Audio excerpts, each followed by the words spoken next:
तो सबसे पहले मैंने गूगल पे सर्च कर लिया हिंदू एडिटोरियल और उसके बाद इस वेबसाइट पे जाना होता है।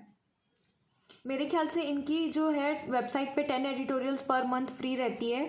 उसके बाद आपको शायद से बाय करना रहता है, तो मैं आपको उसका भी ऑप्शन बता दूंगी एडिटोरियल आप कहाँ से और पढ़ सकते हो आगे वीडियो में।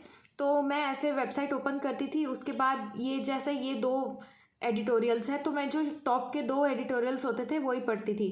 तो जैसे मैंने ये वाला एडिटोरियल ओपन किया, इसको मैं क्या करती थी, जैसे यहाँ पे दिया है nearly 1 year to the date of Russian president, ऐसे मैं पहले पढ़ना चालू करती थी। मेरी इंग्लिश पहले मतलब मैं इंग्लिश मीडियम स्टूडेंट थी पहले, तो मुझे क्या है सेंटेंस पढ़ने के बाद उसका मीनिंग समझने के लिए ज़्यादा टाइम नहीं लगता था।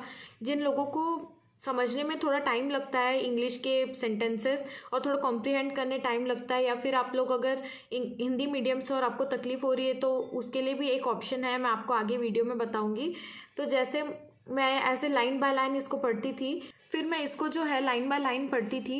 जैसे आपको मैं एग्जांपल के तौर पे बता देती हूँ, यहाँ पे दिया हुआ है 2 amendments suggested by Russia's ally. तो ये जो है मान लीजिए मुझे अमेंडमेंट्स वर्ड का मतलब नहीं पता, तो मैं क्या करती थी कि गूगल पर सर्च करती थी, तो यहाँ पे जो है मीनिंग लिख कर आ जाता था।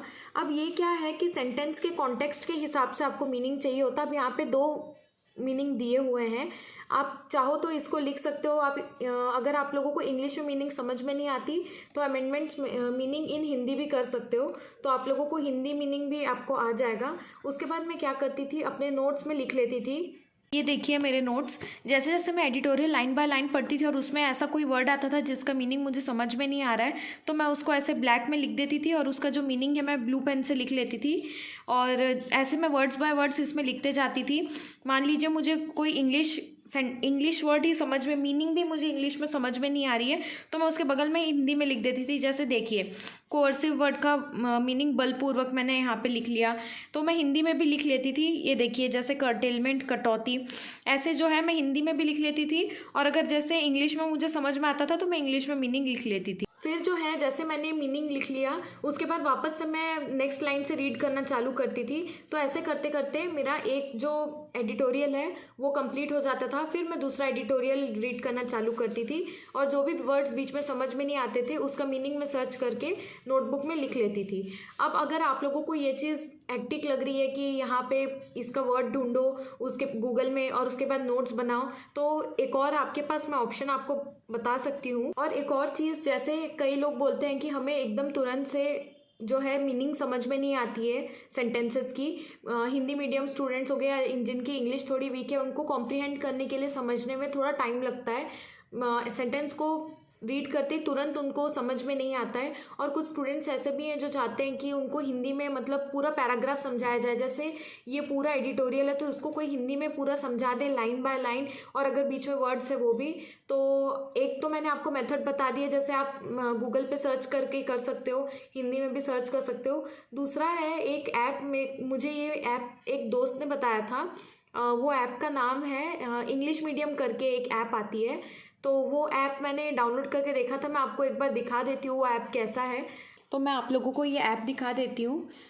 ऐप ओपन होने के बाद कुछ ऐसा दिखता है, इसमें देख लीजिए आपको एडिटोरियल्स मिलेंगे, फ्री एडिटोरियल भी है। अगर आप लोगों को देखना है तो आप एक बार देख सकते हो, अगर आपको सही लगता है तो आप इनका प्रीमियम प्लान भी ले सकते हो, वरना आप फ्री देख के भी आप पता लगा सकते हो कि इनका कंटेंट कैसा है।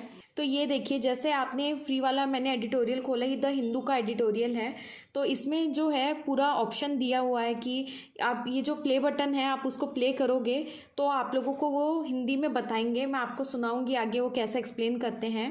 My name is Sheetal Soni and I welcome you all on English Madhyam. तो चलिए आज के टॉपिक पर चलते हैं। आज का टॉपिक है rights at the centre on childrens right to protect their genetic information. तो जो राइट्स हैं यानी जो अधिकार हैं वो क्या है, सेंटर पे है। सेंटर यानी फोकस पे, मेन पॉइंट होना तो केंद्र पर है। देखिए अब जैसे नीचे वर्ड्स दिए हुए हैं जो ग्रीन में, आप उनको सिलेक्ट करोगे तो आपको उसका मीनिंग दिखाई देगा। जैसे ये देखिए जेनेटिक का मीनिंग यहाँ पे दिया हुआ है। उसके बाद ऐसे सारे वर्ड्स के मीनिंग दिए हुए हैं और ये जो वर्ड्स हैं उसके मीनिंग जो है कॉन्टेक्स्ट के हिसाब से दिए हुए हैं। गूगल पे अगर आप सर्च करोगे तो उसके 2-3 मीनिंग्स आएंगे।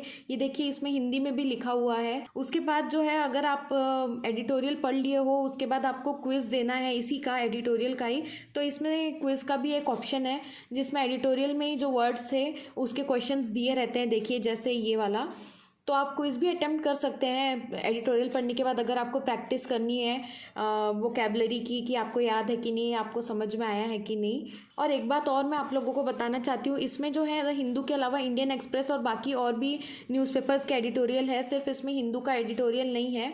तो आप फ्री वर्जन भी देख सकते हो और अगर आपको ठीक लगता है तो आप पेड वर्जन भी ले सकते हो अगर आप लोगों को ऐसा लगता है कि हाँ हमें हिंदी में मीनिंग चाहिए। उसके बाद आप देखिए प्रैक्टिस अगर आपको करने हैं तो इस ऐप में सेंटेंस रीअरेंजमेंट, क्लोज टेस्ट, ये सब का भी प्रैक्टिस का दिया हुआ है। और अगर आप लोगों को एडिटोरियल का PDF वर्जन चाहिए तो आप PDF वर्जन भी ले सकते हो। तो जितने भी सारे एडिटोरियल्स हैं डेट वाइज इसमें सब दिए हुए हैं। आप देखिए आप सीधे डाउनलोड करके उसको रीड भी कर सकते हो। तो इसमें जो है कलेक्टिवली नीचे मीनिंग दिया हुआ है, हिंदी में भी दिया हुआ है, इंग्लिश में भी दिया हुआ है और नीचे वोकैबुलरी के वर्ड सारे एक साथ दिए हुए हैं और क्वेश्चंस भी दिए हुए हैं। तो आप PDF फॉर्मेट में भी इसको डाउनलोड कर सकते हो। तो इस वीडियो में मैंने आपको बता दिया 2 तरीके जिनसे आप एडिटोरियल पढ़ सकते हो। एक तीसरा तरीका एक और है जो आप फॉलो कर सकते हो, वो ये है कि आप YouTube पे किसी भी एजुकेटर का वीडियो देख सकते हो। पर वही है कि अगर आप YouTube पे वीडियो देखोगे तो फिर आपको वापस नोट्स बनाने पड़ेंगे, वो जैसे जैसे बोलेंगे। और तो आपके पास 3 तरीके हो गए। आप खुद से एडिटोरियल पढ़ सकते हो, उसका मीनिंग गूगल करके लिख सकते हो और उसको फिर रिवाइज कर सकते हो बाद में। दूसरा मैंने जो आपको ऐप बताया उसमें जिन लोगों को हिंदी में दिक्कत होती है बेसिकली कि हिंदी में उनको जानना होता है मीनिंग और इंग्लिश में डायरेक्टली कॉम्प्रीहेंड करने में दिक्कत होती है, तो वो दूसरा वो जो ऐप है आप उसको डाउनलोड कर सकते हो। और तीसरा मैंने बता दिया कि आप यूट्यूब चैनल से देख के वापस से नोट्स बना सकते हो। आपको जो भी कन्वीनियंट लगता है, जो भी आपको इजी लगता है या जिससे भी आपका टाइम सेव हो रहा है या आपको जिससे समझ में आ रहा है, आप वो कोई भी स्ट्रैटेजी को फॉलो कर सकते हो। That's up to you. तो इस वीडियो में मैंने आप लोगों को आज बता दिया कि मैं एडिटोरियल कैसे पढ़ती थी और आप लोग के पास मैंने और ऑप्शंस दिए कि अगर आप ऐसे नहीं पढ़ना चाहते तो आपके पास और 3 वेज है टोटल, तो आपको जिनसे ठीक लगे वैसे कर सकते हैं। तो नेक्स्ट वीडियो में मैं आप लोगों को बताऊंगी कि रीजनिंग की मेंस की स्ट्रैटेजी क्या रहनी चाहिए। और आप लोगों को जिस टॉपिक पे वीडियो चाहिए आप कमेंट करके मुझे बता सकते हो। और अगर आप लोगों को कोई भी डाउट हो या कोई क्वेश्चन पूछना हो तो टेलीग्राम चैनल का लिंक है, मैं नीचे डिस्क्रिप्शन बॉक्स में डाल दी हूँ, आप ज्वाइन कर सकते हो। और एक बात मैं बोलूँगी कि अगर आप लोगों को मेरी वीडियोस पसंद आती है तो प्लीज़ सब्सक्राइब ज़रूर करिए, मुझे बहुत खुशी होगी। लाइक करके कमेंट ज़रूर करिएगा कि आपको वीडियो सच में हेल्पफुल लगी। और मैंने जितने भी आपके स्ट्रैटेजी वीडियोस डाले हुए हैं प्रीलिम्स के ऊपर और मेंस की भी एक मैंने क्वांट की स्ट्रैटेजी वीडियो डाली है, अगर आप लोगों को जेन्युइनली ऐसा लगता है कि उससे आपको हेल्प हुई है तो आप लोग कमेंट करके ज़रूर बताना कि आपको हेल्प हुई है, मुझे बहुत खुशी होगी। तो आज के लिए इतना ही, मिलते हैं नेक्स्ट वीडियो में, बाय।